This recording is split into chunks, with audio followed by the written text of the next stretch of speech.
अखिलभुवनदीपं भक्तश्चित्ताभ्यसूर्यं सुरगुणमुनिसेव्यं तत्त्वमस्यादिलक्ष्यं हरिहरसुतमीशं तारकब्रह्मरूपं शबरिगिरिनिवासं भावये भूतनादं स्वामी శరణమయ్యప్ప. ప్రియమైన ఆత్మబంధువులారా, ఆశ్రిత వారి సౌజన్యంతో మనం ఈ భక్తి అనేటువంటి కార్యక్రమాన్ని మనం తెలుసుకుని ఇందులో విశ్వామిత్రోపాఖ్యానంతో విశ్వామిత్రుల వారు రాముడికి చెప్తున్నటువంటి కథల్ని కూడా మనం వినటం జరుగుతున్నటువంటిది. ఇలాగ వాల్మీకి రాయటానికి గల కారణం ఏంటంటే ఈ కథలో ఉన్నటువంటి తాత్విక విషయాలన్నింటినీ కూడా గ్రహిస్తారు అనేటువంటి దృక్పథంతోనే వాల్మీకి మహర్షి ఇటువంటి కథాగమనాన్ని రామాయణాన్ని వ్రాయటం జరిగింది అన్నటువంటి విషయాన్ని మనం మరవరానటువంటిది. ఇటువంటి సమయంలో మనం ఒక చక్కని పాట విందాం.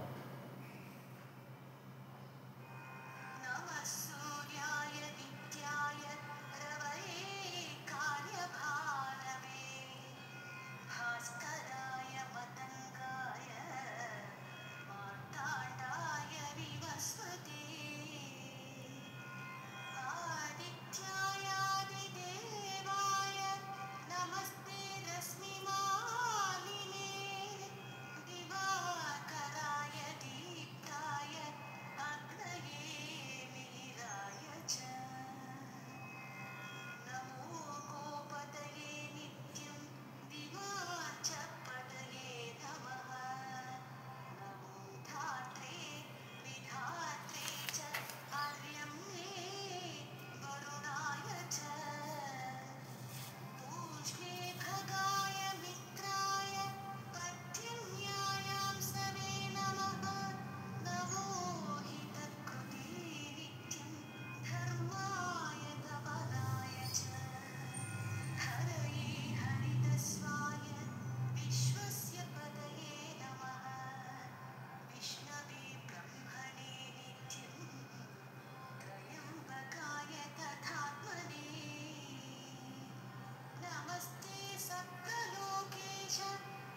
ఈరోజు చాలా సుదీనమైనటువంటి రోజు.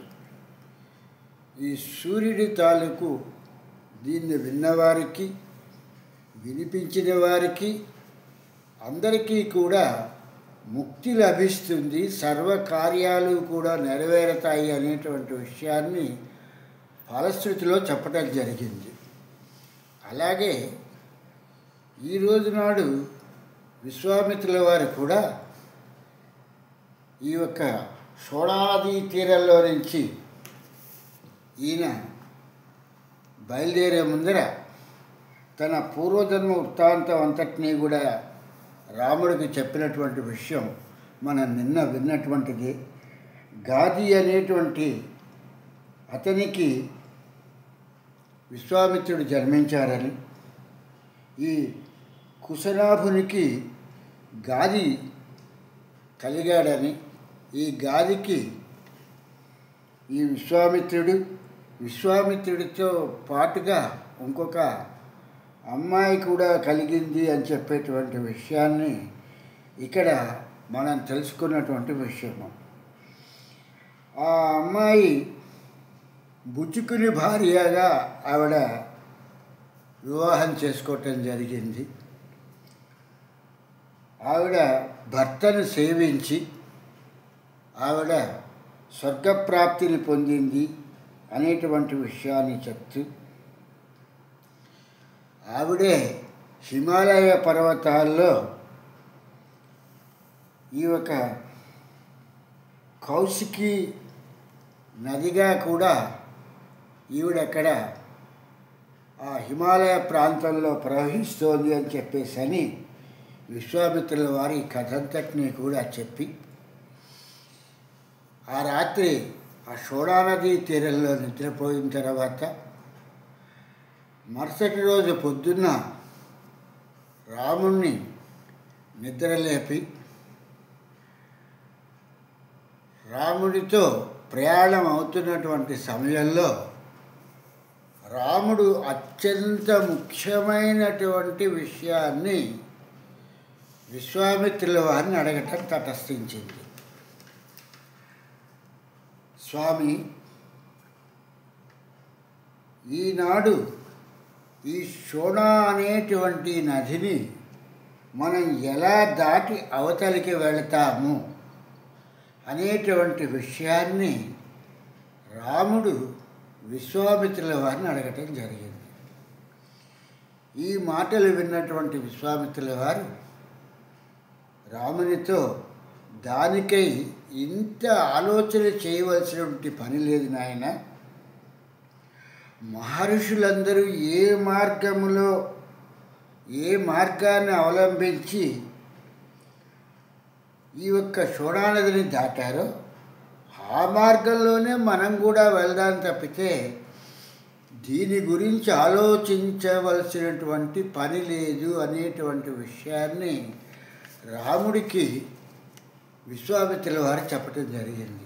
అంటే ఇక్కడ ఉన్నటువంటి ఏంటంటే, ఈ శ్లోకంలో ఉన్నటువంటిది ఏవముక్తస్య రామేణ విశ్వామిత్రో బ్రవీదం ఏష పంద మయోదిష్టో ఏన యాంతి మహర్షయ అని చెప్పేశాను. ఈ మహర్షులందరూ ఏ మార్గాన వెళ్ళారు ఆ మార్గంలోనే వెళ్దాం, దీని గురించి ఆలోచించవలసినటువంటి పని లేదు.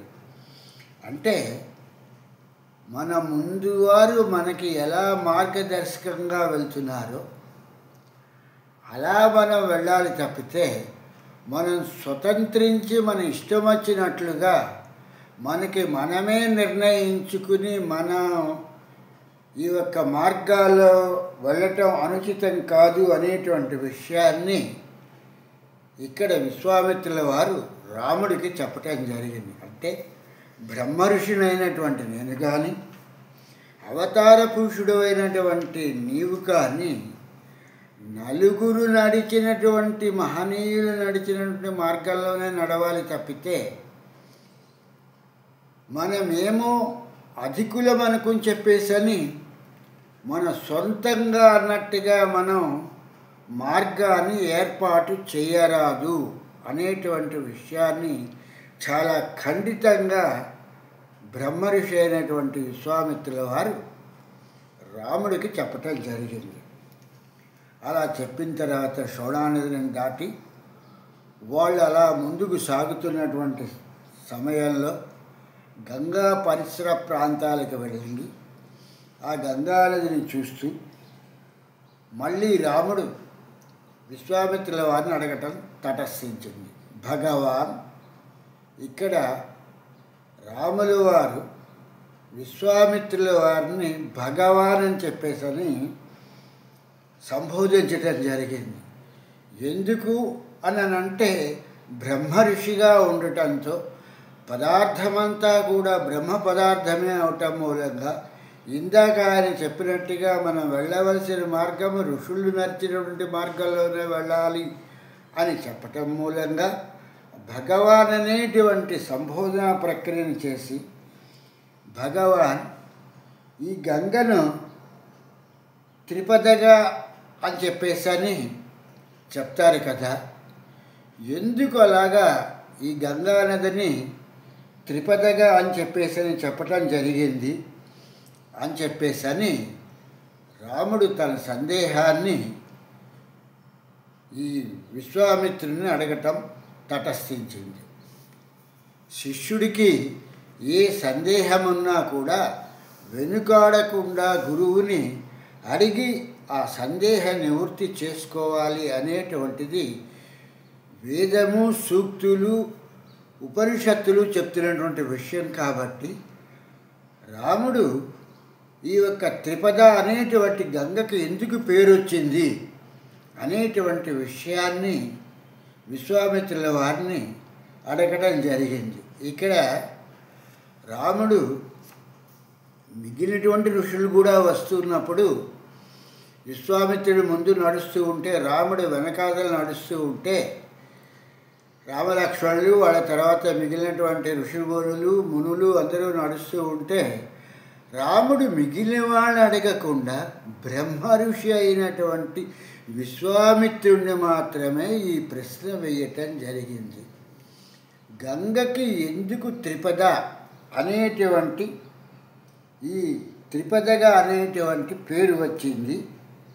ముల్లోకాల్ని ఆక్రమించి సముద్రాన్ని చేరేటువంటి గంగకి ఎందుకు ఇలాగా ఈ యొక్క త్రిపద అనేటువంటి పేరు వచ్చింది అని చెప్పేసని విశ్వామిత్రుల వారిని గురువుని కూడా భగవాన్ అని చెప్పేసని సంబోధించేటువంటి ఆ కాలంలో భగవానుడిగానే ఈయన సంబోధించి విశ్వామిత్రుడిని తను అవతార పురుషుడిని అనుకోకుండా గురువు దగ్గర నుంచి నేర్చుకుంటున్నాడు కాబట్టి అందుకు గురువుని భగవానుగా సంబోధించడం జరిగింది.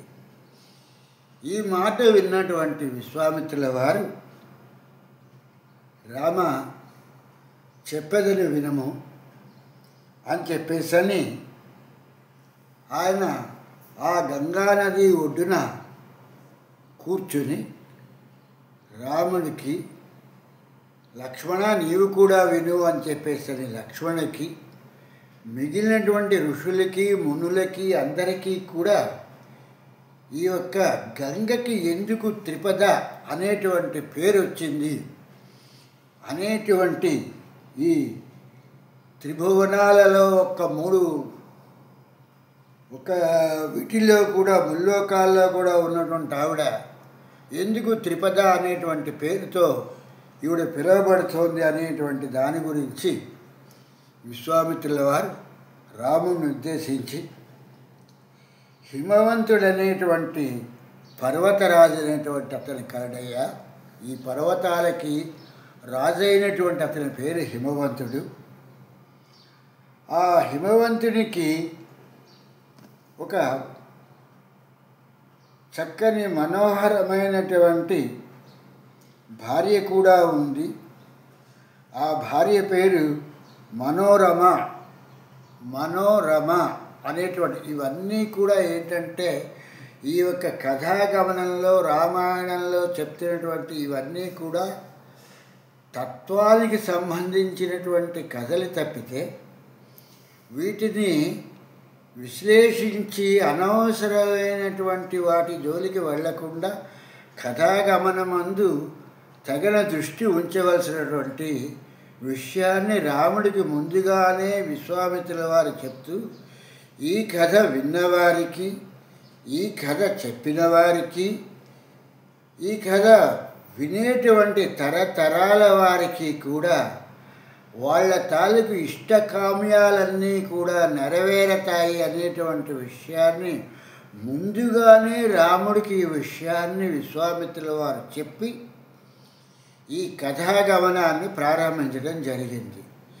ఎందుకు అంటే ఈ కథలో మళ్ళీ వింటూ ఏవో ప్రశ్నల్ని రేకెత్తించకుండా, కథలో ఉన్నటువంటి అసలైనటువంటి విషయాన్ని గ్రహించకుండా అన్యమనస్కంగా ఉండకూడదు అనేటువంటి విషయాన్ని గ్రహించినటువంటి విశ్వామిత్రుల వారు రాముడికే చెప్పడం జరిగింది. ఈ కథ విన్నవారికి, చెప్పిన వారికి, వినేవారికి కూడా సర్వ సుఖాలు సర్వభోగాలు కూడా కలుగుతాయి అనేటువంటి విషయాన్ని విశ్వామిత్రుల వారు చెప్పి ఈ ఒక్క కథని చెప్పటం ప్రారంభించారు.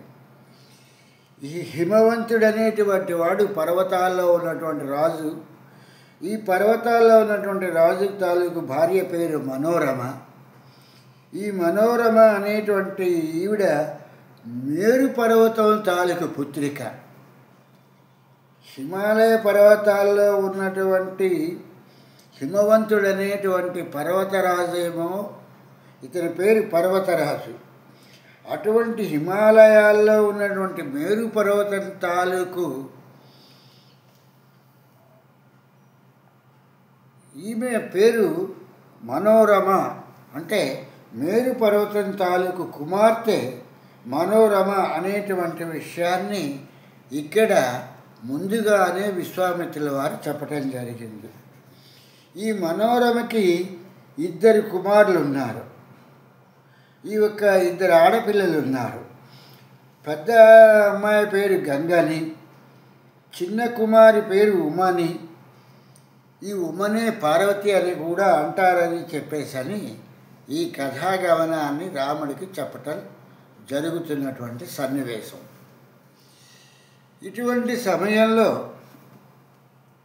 ఈ ఉమ అనేటువంటి ఈమె ఉగ్రమైనటువంటి తపస్సును చేసి ఆమె శివుని మెప్పించి శివుని పెళ్లి చేసుకున్నది అనేటువంటి విషయము మనకి ముందుగానే తెలిసినటువంటి విషయము. ఎందుకంటే ఈ విషయాన్ని సిద్ధాశ్రమానికి వచ్చే ముందరే విశ్వామిత్రుల వారు రాముడికి చెప్పటం జరిగింది. ఇక్కడ శివుడు తపస్సు చేశాడు. శివ తపస్సు చేసినప్పుడు ఈ యొక్క కాముడు అనేటువంటి ఆయన తపస్సుని భగ్నం చేయటంతో కాముడిని దహించేశాడు. కనుక ఈ ప్రదేశము చాలా మహత్తరమైనటువంటి ప్రదేశము అనేటువంటి విషయాన్ని రాముడికి ముందుగానే ఈ ఉమ గురించి చెప్పడం జరిగింది.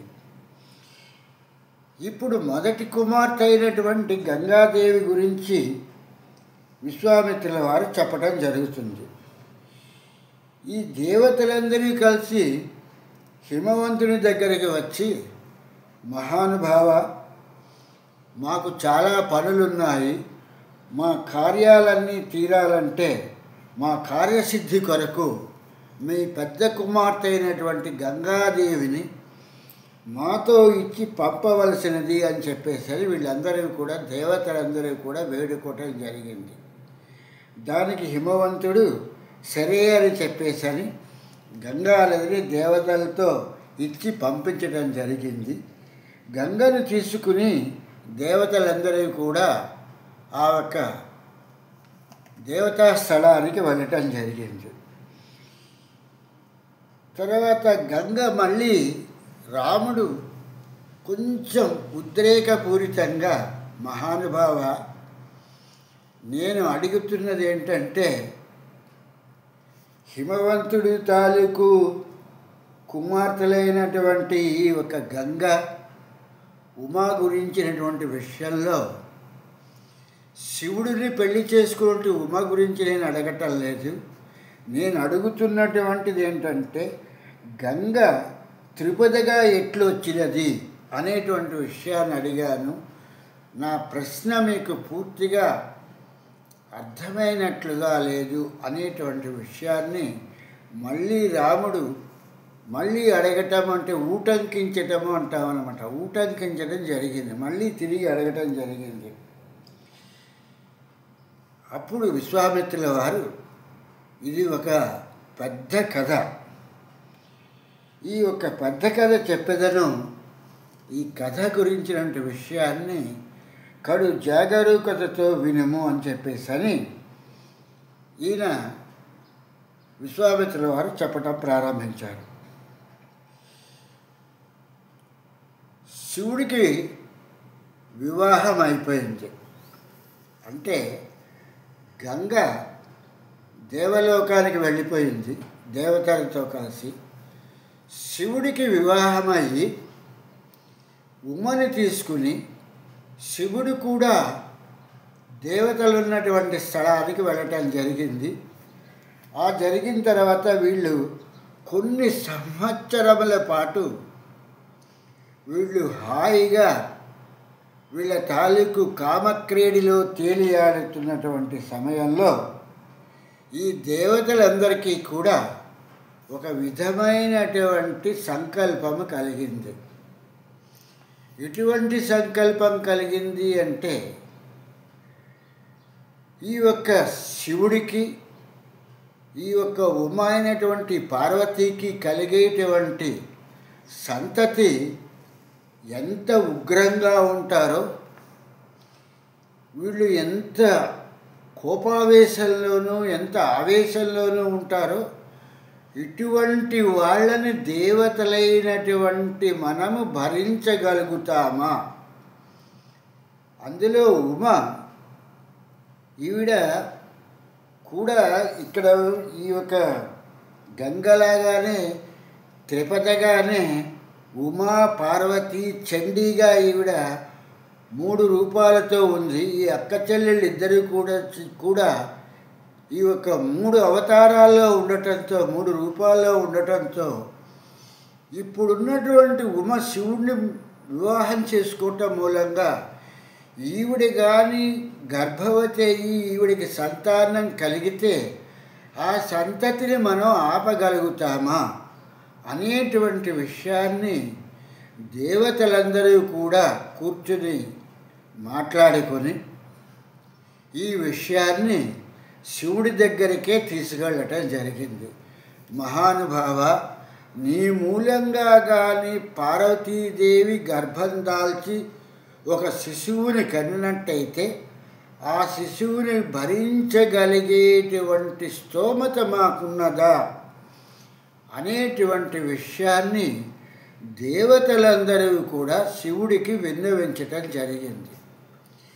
ఈ విషయం విన్నటువంటి శివుడు, నిజమే, మీరన్నటువంటిది మీ యొక్క సందేహంలో ఏ విధమైనటువంటి లోపము లేదు. మీరన్నట్లుగా ఈ యొక్క ఉమకి పుట్టేటువంటి కుమారుడు చాలా ఉగ్రరూపుడు అవుతాడు కాబట్టి అలా కాకుండా ఉండాలంటే ఏం చెయ్యాలి మీరే చెప్పండి అని చెప్పేటువంటి విషయాన్ని ఈ యొక్క శివుడు దేవతలను అడగటం తటస్థించింది. దాంతో మీ యొక్క వీర్యాన్ని ఉమలోకి ప్రవేశించకుండా మీరు ఉంచగలిగితే అప్పుడు మాకు సరైనటువంటి న్యాయాన్ని చేసిన వాళ్ళు అవుతారు అని చెప్పేసని శివుడికి ఈ దేవతలందరూ కూడా చెప్పడం తటస్థించింది. మీరు అన్నట్లుగానే జరుగుగాక అని చెప్పేసని శివుడు తన తాలూకు వీర్యము ఆ ఒక్క ఉమలోకి వెళ్ళనీయకుండా ఆ వీర్యాన్ని, ఇప్పుడు నా వీర్యము స్థానాన్ని కదిలింది కాబట్టి దాన్ని నేను ఏం చేయాలి అని చెప్పేసని దేవతలను అడిగినప్పుడు ఆ దేవతలు ఆ వీర్యము భూమి మీదకి వదలండి అని చెప్పినప్పుడు శివుడు తన వీర్యమును భూమి మీదకి వదలటం జరిగింది. శివ తేజస్సుతో వచ్చినటువంటి ఆ ఒక్క వీర్యము భూమంతటా కూడా వ్యాపించిపోయి భూమి భరించలేనటువంటి పరిస్థితిలోకి వచ్చింది. కనుక ఇటువంటి పరిస్థితిలో ఈ కథని మళ్ళీ తిరిగి మనం రేపు పునఃప్రారంభించుకుందాము. ఆ శివవీర్యము ఎలాగా ముందుకు కదులుతూ వెళ్ళింది అనేటువంటి విషయాన్ని, అంతవరకు ఆ వెంకటనాథుడి తాలూకు అనుగ్రహంతో, ఆ వెంకటేశ్వరుడి తాలూకు అనుగ్రహంతో తత్వజ్ఞానానికి సంబంధించినటువంటి ఈ కథని మననం చేసుకుంటూ ఆ ఒక్క అయ్యప్ప అనుగ్రహంతో మిగిలిన కథని రేపు విందాం. స్వామి శరణం, స్వామి శరణం, స్వామియే శరణం అయ్యప్ప.